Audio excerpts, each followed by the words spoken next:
Welcome to Semester 3 Physics students. This is Padal Venkat Subbarao, lecturer in Physics, SK Bair College, Amlapuram.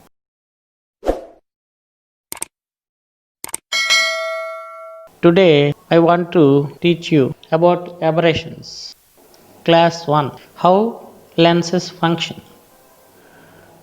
Consider a convex lens, and when light is incident on the convex lens, it forms a point size image on the screen. When parallel beam is incident on the lens, the incident rays will be focused to a point on the axis, and that point is called focal point. Here we are observing three incident lights, and they are almost parallel and almost close to the principal axis. These are called paraxial rays.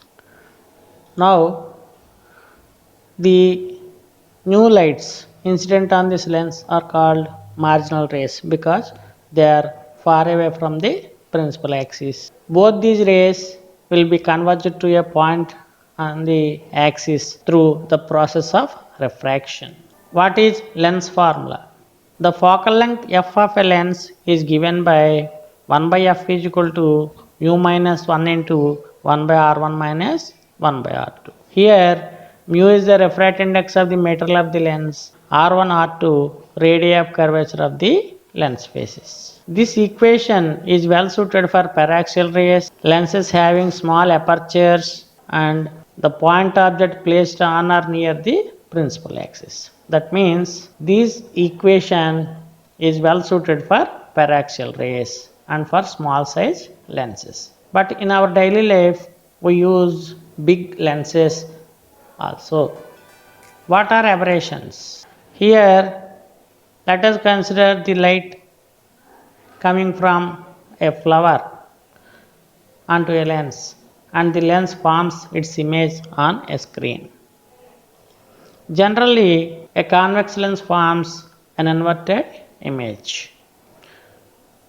If we observe the object and the image formed by the lens, then the image seems to be somewhat blurred as compared to the object. That means the image has certain defects. Now let us know what is aberration. The deviations from actual size, shape, position of an image as calculated by simple equations are called aberrations produced by a lens. That means in the last image we observed that the image is somewhat blurry. So this is a defect, and this defect is called as aberration. These defects are mainly due to light or due to an optical system. Now let us discuss the classification of aberrations. Aberrations are mainly classified into two types. One is monochromatic aberration and the other one is chromatic aberration.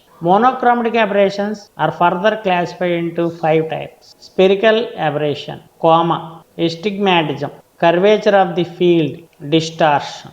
Monochromatic aberrations are caused by the geometry of the lens and occur both when light is reflected and when light is refracted. They appear even when using monochromatic light, hence the name monochromatic aberrations. That means if the incident light is having a single wavelength or a single color, then we will observe monochromatic aberrations. And in the other case, chromatic aberrations are caused by dispersion, the variation of lenses refractive index with wavelength. They do not appear when monochromatic light is used. That means chromatic aberrations are observed when the incident light is composite light or white light. That means the incident light should contain more than one wavelength or color.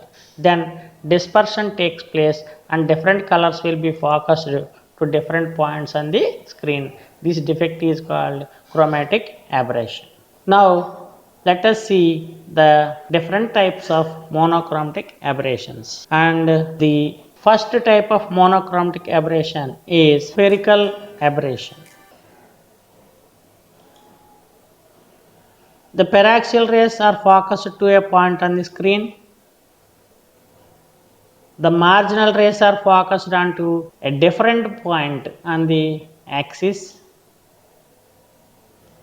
and there is a difference between the paraxial focus and marginal focus. This difference is called spherical aberration. Spherical aberration, the failure or inability of the lens to form a point image of an axial point object is called spherical aberration. Here we can see that the paraxial rays are focused to a point called paraxial focus or image position for paraxial rays IP, and these two marginal rays are focused to a point close to the lens. This is called image position for marginal rays. So the marginal rays will deviate greater and they come to focus near the lens. If we observe the images formed on the screen, they will be like this. These images looks like discs, several types of discs instead of point images. Generally, we expect a point image on the screen for a point object placed near a lens, but we get several disc-like images. This defect is called spherical aberration. Here, if we form the image of a horse on a screen, then it will be clear at the center and blurry at the edges. This is due to spherical aberration of the lens. Here the paraxial rays forms a clear image and marginal rays are out focus, hence we get a blurry image. Now let us try to explain spherical aberration. The deviation produced by a lens depends on the height of the light ray that it strikes on the lens. The marginal rays suffer greater deviation than paraxial rays. These are the marginal rays. They will be deviated more and come to focus nearer to the lens, that is to the point IM, and the paraxial rays strike the lens relatively at smaller heights and they will be deviated less. They come to a point focus at IP. This IP is somewhat farther than IM. So here the marginal rays and paraxial rays will be converged to different points on the principal axis. If a screen is placed between IM and IP, the image is like a circular disc instead of. In the last image, we have seen several discs instead of points.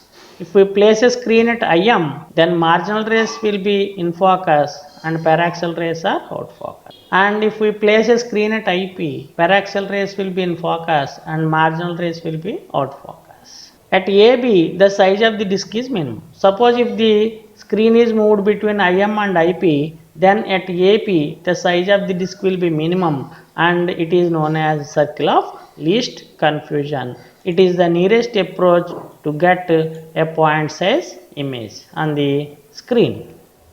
In this animation, we can observe the paraxial focus and marginal focus. Now, types of spherical aberration. The axial distance between the marginal image and paraxial image is called as longitudinal spherical aberration. This is the paraxial focus and this is the marginal focus. The separation between the two is called longitudinal spherical aberration. And I already told you that the image size formed by the paraxial rays and marginal rays. At IM, the image will be small and at IP, the image will be large. The difference in the sizes of the two images is called transverse or lateral spherical aberration. Now, minimization of spherical aberration. Few methods for the minimization of spherical aberrations are mentioned here. Spherical aberration can be minimized by using stops, by using plano-convex lens, by using two suitable lenses in contact, by using crossed lens, and by using two plano-convex lenses separated by distance, and by using aplanatic surface. Let us see these methods one by one. Minimization of spherical aberration using stops. If we place a stop, it will cut off the marginal rays and the final image will be formed in point size. Now, minimization of spherical aberration using plano-convex lens.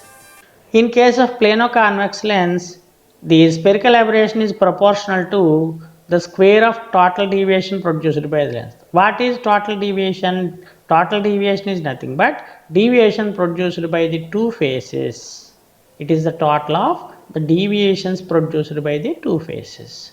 This expression can also be written like this, and from this mathematical relation we can conclude that the spherical aberration will be minimum when the deviation produced at the two faces are equal. When delta 1 equals to delta 2, then this difference will be 0 and spherical aberration will be minimum. The second method is the convex side should face the incident or emergent beam whichever is more parallel to the axis. In case of a thin lens, the convex face should place the distant object side or distant image side whichever is more parallel to the axis. Minimization of spherical aberration using crossed lens. Mathematically, it is proved that the deviation produced by the two surfaces of lenses be equal if R1 by R2 is equal to 2 mu square minus mu minus 4 by mu into 2 mu plus 1. Here R1,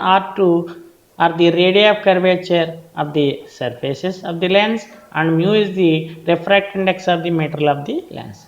If a lens is designed to follow this equation, then it is called as crossed lens and the deviations produced at the two faces of that lens are equal. In such case, the spherical aberration will be minimum. Suppose if the lens is made with a material having refractive index 1.686 following this relation, then the value of R1 by R2 comes to be 0. That means one of the surfaces of the plano-convex lens should be plane. That means the crossed lens becomes a plano-convex lens. So a plano-convex lens made with refractive index 1.686 acts like a crossed lens and it eliminates the spherical aberration up to a great extent. So in general we use thin plano-convex lenses to eliminate spherical aberration. Minimization of spherical aberration using aplanatic surface. An aplanatic surface is characterized by the property of forming a point image of a point object placed on the principal axis. This is an aplanatic surface or a spherical surface. It is made of a material having refractive index mu. C is the center of the spherical surface. Now, if a point object is placed at this point O, which is at a distance r by mu from the center, then it forms a virtual image at this point I. I is the location of the point size image and it is at a distance of mu r from the center C. The point O and the point I are called as aplanatic foci. So O is the position of the object, is the first foci, and I is the position of the image, it is the second foci. Minimization of spherical aberration using combination of lenses.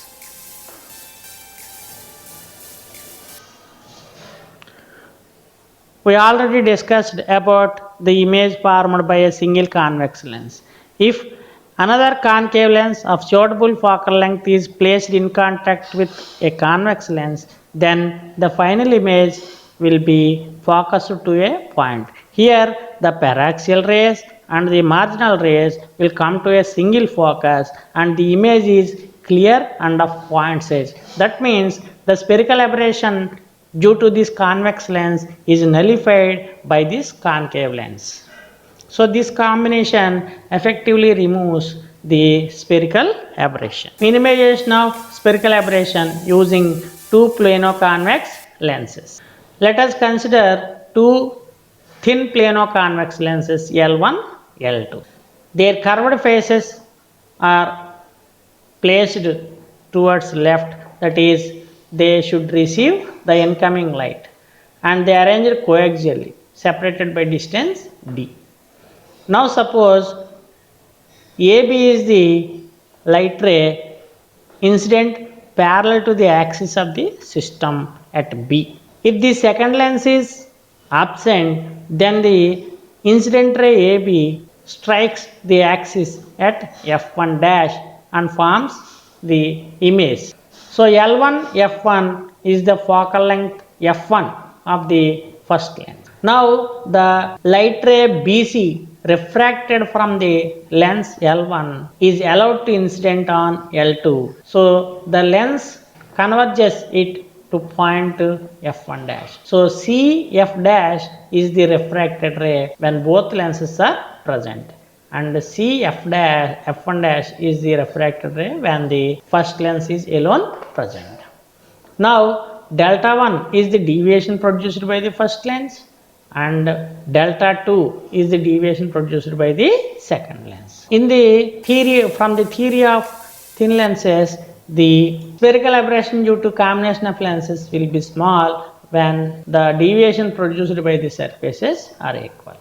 We all know that the deviation produced by the first lens can be calculated with the formula height h1 of the incident ray and focal length of the lens, that is h1 by f1. And the deviation produced by the second lens can be calculated by the formula height h2 of the incident ray and focal length of the second lens, that is h2 by f2. So delta 1 equals to h1 by f1 and delta 2 equal to h2 by f2.